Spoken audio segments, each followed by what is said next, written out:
जय सिया राम। अ, सीता जी के जन्म के लिए जो जयंती है उसके लिए सभी को बहुत बहुत बधाई। और हम लोग इसको पूर्व में मना चुके हैं, लेकिन आज सिर्फ हम ऑनलाइन ही नहीं, ऑफलाइन भी हम कई जगह इसका प्रारंभ कर चुके हैं। साथ में ही अभी कुछ एक लक्ष्मण जी और उर्मिला जी के एक 81 फीट की प्रतिमा का भूमि पूजन हम लोगों ने किया है अभी लखनऊ में। तो वो भी धीरे धीरे मूर्त रूप लेगा। उसी के साथ सीता दरबार भी बनेगा, वहां पर चारों बहनों के साथ सीता जी विराजेंगी हमारे लखनऊ में। और तो ये प्राण प्रतिष्ठा अभी हम लोगों ने कभी है 2027 तक की परिकल्पना के अनुसार वो हमारा तैयार हो जाएगा। तो सीता जी को नमन करते हुए, प्रणाम करते हुए सादर सभी को देते हुए, हमारा जो सीता जी का जो व्यक्तित्व है, हमारे अनुसार आज के परिवेश में किस तरह से लोग ग्रहण करें। जब जब उनका जन्म होता है, जन्म कहते हैं भूमिजा, जब उत्पन्न होती है तो भूमि, यानी कि अगर आज की तरह जो पीढ़ी को अगर हम समझाने के उद्देश्य से कहे कि अगर भूमि, तो कहते हैं कि जन्म कैसे हो सकता है। तो ईश्वर का जन्म यानी कि पृथ्वी से अगर उनका जन्म हुआ है, तो यानी जो उर्वरा पृथ्वी है हमारी, वहां से बहुत हरियाली और जितना भी अन्न धन मिलता है, अन्न धन अनाज और देने का जो प्रतीक माना जाता है, कि सीता जी सिर्फ उसी के प्रतीक है, कि पूरी हरियाली धरती के प्रतीक मानी गई। और उन्होंने धरती में से उत्पन्न, धरती में ही समाई। तो जितना भी हम मिलते हैं, उत्पन्न होते हैं, सब हम पृथ्वी से ही पाते हैं, पृथ्वी में ही समा जाता है। तो ये हमारा ये है कि जो आज की पीढ़ी है उसको इस परिवेश इस तरह से समझ सकती है कि जो उनका जन्म हुआ सिर्फ इस उद्देश्य से नहीं था, एक लोगों को संदेश देने के उद्देश्य था कि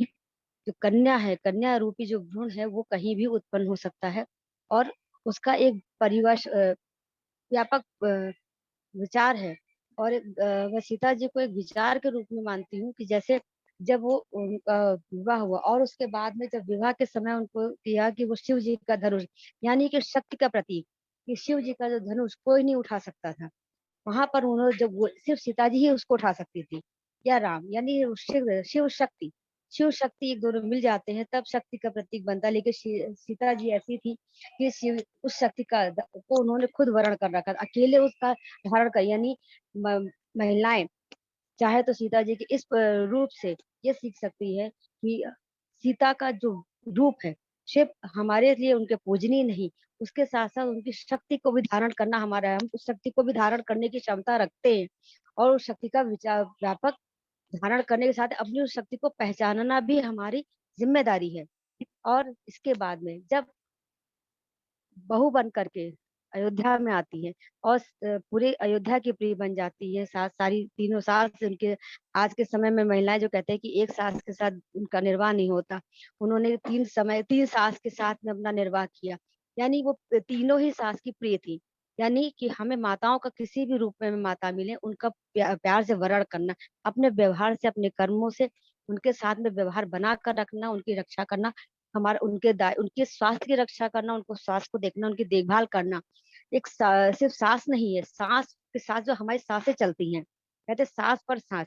सांस पर सांस, सांस पर सांस, उनकी तीन सांसें रही, तो उन्होंने उनकी सांसों को उन्होंने धारण किया। उस धारण के साथ में उसको वहां पर भी उन्होंने जिम्मेदारी का निर्वाह किया। तो सिर्फ सीता यहाँ पर भी खरी उतरती है कि उन्होंने अपनी सास के साथ में जो प्रेम व्यवहार और प्रीति का भाव रखा, वो वहां पर खरी उतरी। फिर जब उनको ये कहते, जो हम तो राम की पत्नी हैं और बड़ी हमारी सास तो कौशल्य है, कैकई को क्या अधिकार है, कि ऐसा उन्होंने कोई प्रश्न नहीं किया।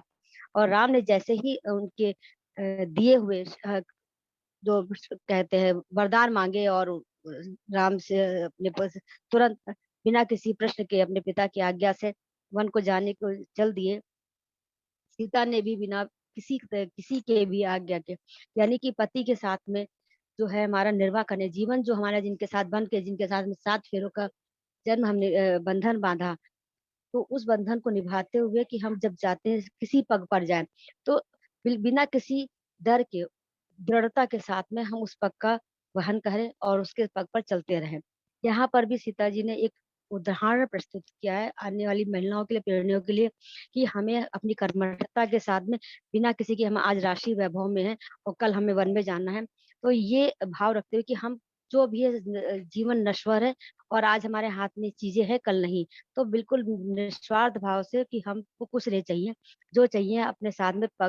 पति के साथ में पूरे पग-पग साथ में उनका साथ दिया, उनके साथ चली। वन का उन्होंने ये सोचना था कि सुकुमारी सिया और वन में जा रही हैं, ये ना सोचते हुए उन्होंने अपने आप को महिलाओं के लिए एक आदर्श प्रस्तुत किया कि हम पति के साथ ही किसी भी स्थिति में, किसी भी परिस्थिति में उनके साथ खड़े होने को तैयार हैं। फिर जब वन में जाती हैं और जितनी भी उनको अनुसुईया माता या जो भी ऋषि माताएँ मिलती हैं, उनका आशीर्वाद उनको मिलता रहा, सिर्फ़ इसी वजह से कि उन्होंने उन माताओं को माता के रूप में स्वीकार किया। इसके बाद जब उनका अपहरण होता है, रावण जब उनको हर के ले जाता है, तो वहाँ पर ये कहते हैं कि एक एक निर्बल पक्ष हमें नज़र आता है नारी का कि सीता जी ने एक गुहार लगाई कि मुझे बचा लो, मुझे सँभालो। तो उन्होंने उस गुहार में भी एक मुझे कहीं न कहीं ये संदेश मिल रहा था कि हमें हर व्यक्ति से कि जितने भी पक्षी हैं, जो उन्होंने हमें हैं, पेड़ हैं, जो भी हैं, वो कहीं न कहीं हमें साथ देते हैं, हमारे साथ रहते हैं। वो कहीं हमें हमेशा मदद करते हैं। लेकिन यहाँ पर सीता मुझे असहाय नज़र आई कि वो कहीं न कहीं उस समय कमज़ोर पड़ी। उन्होंने अपनी उस शक्ति को कहीं न भुला दिया और उस शक्ति को ना प्रयोग करके रावण के साथ चाहे वो लीला कह सकते हैं लोग कि हाँ, राम की लीला थी, उसके साथ में वो वर्ण करके उसको चली गईं और हरण नहीं, उनका हरण हुआ क्योंकि रावण का जो वध होना राम के उद्देश्य में था, कहीं न कहीं सीता को इसकी जानकारी थी। इसीलिए राम ने उनको अग्नि के सुपुर्द किया था। कहा जाता है रामायण में पढ़ते हैं, तो बहुत ज़्यादा चर्चा ना करके छोटा-छोटा जो बताते हैं, तो उस तरह से उनको जो का एक प्रतिबिंब लेकर के आगे बढ़ती हैं। फिर जब हरण होकर के जब अशोक वाटिका में जाती हैं, अशोक वाटिका में उन्होंने जिस तरह से की कि एक निर्बल तिनके को जब रावण उनके पास आते कहते तिनके का सहारा लेके कि एक शक्ति खुद जो शक्ति थी वो एक तिनके में उस शक्ति को समाहित करके उन्होंने रोका लोगों को। तो उसका उससे भी एक संदेश हमको ये मिलता है कि हमको अपने मन में इच्छा से आत्मशक्ति को जागृत करके हम चाहे तो एक तिनके में भी इतनी शक्ति पैदा कर सकते हैं कि कोई भी हमें एक वो तिनका भी हमें तलवार की तरह काम कर सकता है। तो ये हर एक सीता जी की हर पग-पग पे हमें एक संदेश आने वाली पीढ़ी को मिलता है, उसको समझना और बहुत चिंतन का है कि उनको जानना चाहिए और मंथन करना चाहिए, जो आज हो भी रहा है इस पर। एक-एक शब्द को उनके एक-एक जीवन के पहलू पर बहुत बहुत गहन अध्ययन करने की आवश्यकता है। तो तो वहाँ पर है कि नारी शक्ति को जागृत करके उन्होंने अपनी शक्ति पूरी समाहित किया। उन्होंने मात्र एक तिनके में कि एक तिनका कि वो रावण उसको छू नहीं सकता कि अगर ये आ गया तो ये तिनके का सहारा लेकर के वहाँ बैठी और कि हाँ और अपने आत्मरक्षा की, अपनी जो अपने स्वाभिमान की, अपने अस्तित्व की उन्होंने वहाँ पर रक्षा की। और साथ ही में वहाँ पर जो एक उन्होंने रजिटा को अपनी माता का रूप में स्वीकार किया कि वहाँ पर माता हमें कहीं भी है, किसी में हर एक महिला में हमें जो हमें बुजुर्ग हमें बड़ी माता के रूप ये नहीं कि राक्षस है तो हमें माता के लेकिन उसको भी उन्होंने माता के रूप में स्वीकार किया और माता का दर्जा देते हुए उसके अपने जो खुद दर्द और अपनी तकलीफें उसके साथ बाँटी।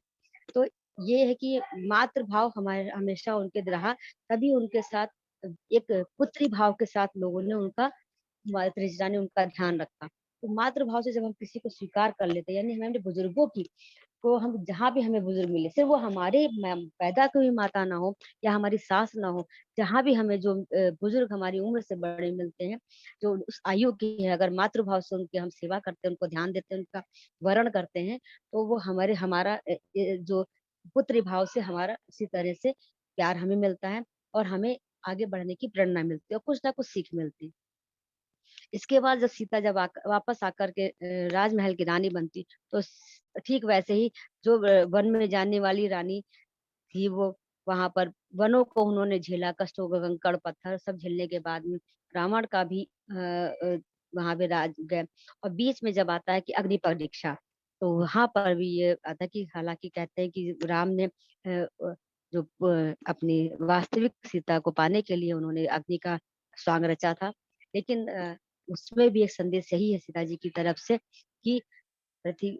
किसी भी महिला को हर अग्नि परीक्षा के लिए तैयार रहना है। अग्नि परीक्षा सिर्फ यही नहीं कि हम आग में से निकल कर गिर जाएँ। हर वो जीने वाली जीवन की आने वाली चुनौतियाँ, जो हमें अग्नि के समान प्रतीत होती है, जिससे हम पूरा लगता है कि मेरा तन बदन जलने लगा। तो ऐसी उस चुनौती का सामना हम भरपूर्वक करें, ये हमें वहाँ पर संदेश मिलता है सीता जी से, कि अग्नि से गुजर के जाकर जब चुनौती से निकलते हैं, तो वास्तविक सीता का रूप सामने निकल कर आता है। राजमहल में सीता आती है, रानी के रूप में आती है। फिर उनको जब फिर रानी दरबार मिलता है, सब बहुत अच्छा चलता है, सब कुछ होता है। फिर वहाँ पर फिर एक अपने वो पुत्र वधू के रूप में वहाँ पर अपने रूप को धरती हैं, और अपने साथ में उनकी बहनें भी होती हैं, क्योंकि वो चारों भाइयों की शादी एक साथ हुई कि चारों बहनों से। यहाँ पर आने के बाद में जब उनका मिलन होता है, फिर बाद में ये होता है कि हाँ, अब उनको फिर से गर्भावस्था है। वहाँ पर कहा जाता है कि सीता जी को राम जी ने छोड़ दिया। लेकिन